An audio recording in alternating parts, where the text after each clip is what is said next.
क्या आप भी ऑर्थोपेडिक बेल्ट्स का इस्तेमाल करते हैं? यानी कि सपोर्ट बेल्ट्स? अगर हाँ, तो आज का ये वीडियो आपके लिए है।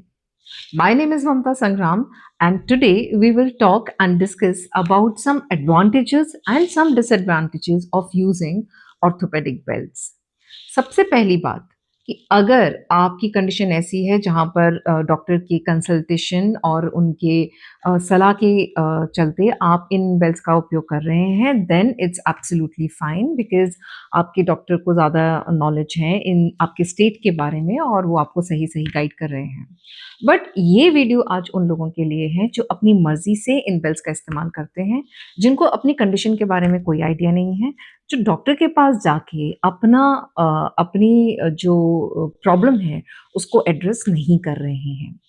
वेल आजकल स्पाइन के इश्यूज़ बहुत ज़्यादा कॉमन हैं, mainly because of our jobs, our lifestyle. अगर हम बहुत बैठ के काम कर रहे हैं, तो हमें लंबर का प्रॉब्लम हो जाता है।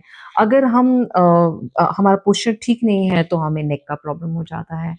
अब हम में से आप खुद बताइए कि कितने ऐसे लोग हैं जो इन पेन्स की वजह से डॉक्टर के पास जाके अपना एक्स-रे या एमआरआई करवाते हैं और जानना चाहते हैं कि उनको प्रॉब्लम क्या है? Because we are so careless about our health nowadays that हम इग्नोर करते हैं कि क्या कारण हो सकते हैं, हम रूट कॉज़ में नहीं जाना चाहते और हम एक टेम्परेरी इलाज की तरफ जाते हैं कि फाइन मेरा पोस्चर खराब है, इसका इस्तेमाल कर लेते हैं सपोर्ट बेल्ट का, या तो नेक में लगा लेंगे या लंबर में लगा लेंगे एंड दे फील कि इसकी वजह से हमें सपोर्ट मिल रही है। But mind you, this is not a cure. Cure नहीं है ये, आपको पता ही नहीं है कि आपकी कंडीशन क्या है, इसका इस्तेमाल करना भी चाहिए या नहीं करना चाहिए। एक कहावत है अंग्रेज़ी में, "अ स्टिच इन टाइम सेव्स 9" मतलब अगर आपकी प्रॉब्लम इतनी सी है, उसको वहीं एड्रेस कर लें, वहीं पे जाके उसका इलाज कर लें, तो आप एक बहुत बड़ी प्रॉब्लम से बच जाते हैं। आज ये वीडियो इन्हीं कुछ प्रोज़ एंड कॉन्स के ऊपर है, जो हम सपोर्ट बेल्ट का इस्तेमाल करके रियलाइज़ करते हैं। अगर आपकी कंडीशन ऐसी है जहाँ पर डॉक्टर ने आपको सजेस्ट किया है कि आपको सपोर्ट बेल्ट का इस्तेमाल करना चाहिए कुछ पर्टिकुलर ड्यूरेशन के लिए, then it is absolutely fine. लेकिन अगर आपकी कंडीशन ऐसी नहीं है, then it is not fine.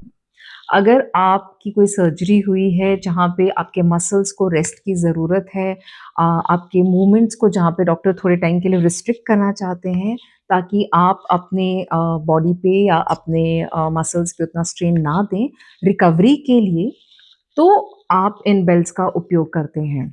बहुत सारे जब फ्रैक्चर्स होते हैं, तो फ्रैक्चर के बाद में जब प्लास्टर निकलते हैं तब भी सपोर्ट बेल्ट्स का इस्तेमाल किया जाता है, ताकि आपकी मूवमेंट को वो एक कुशन दे सके, एक सपोर्ट दे सके और वहाँ पे आपको झटके नहीं लगें और आपकी रिकवरी जो है वो स्मूथ हो जाए। बहुत सारे आपने वेट लिफ्टर्स देखे होंगे, जब वो हेवी वेट लिफ्ट करते हैं, तो अपने स्पाइन को सपोर्ट करने के लिए वो इन बेल्ट्स का इस्तेमाल करते हैं। ये भी एक शॉर्ट ड्यूरेशन के लिए है, ये प्रोलॉन्ग्ड ड्यूरेशन के लिए नहीं है। तो यहाँ पर जो भी चीज़ें मैं बता रही हूँ, यहाँ पर जो लोग इस्तेमाल कर रहे हैं इन बेल्ट्स का, इस कैटेगरी में ये एक सजेशन के तहत कर रहे हैं, एक सलाह के तहत किया जा रहा है। तो यहाँ पर उनको बताया जाता है कि आपको कितने टाइम तक इसका इस्तेमाल करना है, कैसे इस्तेमाल करना है और वो कितना टाइट होना चाहिए, मतलब बॉडी पे उसका इम्पैक्ट कितना होना चाहिए। डिलीवरीज़ के बाद विमेन अक्सर अपने एब्डोमेन पे इन बेल्ट्स का इस्तेमाल करते हैं। It's basically just to contract the uterus and provide abdominal and back support. तो ये भी एक पर्टिकुलर ड्यूरेशन के लिए होता है। लेकिन जहाँ पर आपको जानकारी नहीं है कि आपका स्टेट क्या है और आप उसका इस्तेमाल क्यों कर रहे हैं, वहाँ पर इसके बहुत सारे डिसएडवांटेजेस हो सकते हैं। बहुत सारे केसेस में हमने पाया है कि पेशेंट जो है उनको इतना टाइट बाँध लेते हैं, अपनी मूवमेंट्स को इतना रिस्ट्रिक्ट कर देते हैं कि उनका ब्लड सर्कुलेशन ही नहीं होता है प्रॉपर्ली। फिर उनको और सारी प्रॉब्लम्स होने लगती है, लाइक टिंगलिंग होने लग जाता है, नमनेस होने लग जाती है, जिसका उनको रियलाइज़ेशन नहीं है। उनको लगता है कि मेरी तकलीफ़ इतनी ज़्यादा है कि इसकी वज़ह से मुझे ये हो रहा है, बट दे आर नॉट रियलाइज़िंग कि बिकॉज़ ऑफ दीज़ बेल्ट्स जो उनको इतना टाइट बाँध रखा है उन्होंने, वो भी किसी डॉक्टर के एडवाइस के बिना, वो उसकी वजह से हो रहा है। कभी-कभी ये होता है कि आप अपने जो मसल्स हैं उनको इतना बाँध के इतने लंबे ड्यूरेशन के लिए रख लेते हैं, जैसे सुबह से लेके शाम तक बाँध के रख लेंगे एंड कंटिन्यूअस ये करेंगे आप, तो उससे क्या होता है कि आपके जो मसल्स हैं वो वीक हो जाते हैं। उनको आदत पड़ जाती है सपोर्ट की एंड इवेंचुअली वो अपनी फंक्शनिंग ठीक से नहीं करते हैं। तो आप अपनी कंडीशन इस तरीके से खुद ही खराब कर रहे हैं। कभी-कभी ये भी देखा गया है कि टाइट बाँधने से काफ़ी स्किन के इश्यूज़ होने लगते हैं, स्किन इरिटेशन होने लग जाती हैं, एलर्जीज़ निकल के आ जाती हैं, आप अपनी ही कोई दबी प्रॉब्लम्स को खुद ही ट्रिगर कर देते हैं।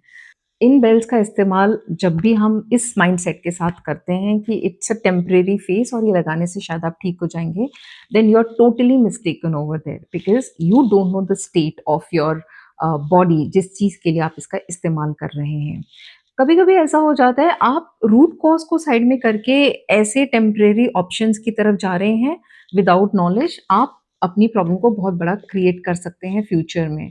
अगर आपको बचना है तो प्लीज़ जब भी आपको ऐसे इश्यूज़ होते हैं स्पाइन से रिलेटेड या बोन से related, please consult a doctor, take a proper suggestion.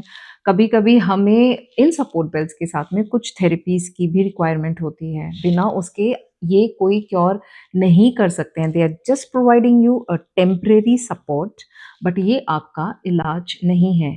अगर आप अपनी पेन से मुक्त होना चाहते हैं, आपको अच्छे डॉक्टर की ज़रूरत है और उनकी सलाह की ज़रूरत है। अगर आपको ये वीडियो अच्छा लगा है, तो please follow us and subscribe us on my autoimmune care and do follow us on himvedyaherbals.com. Thank you.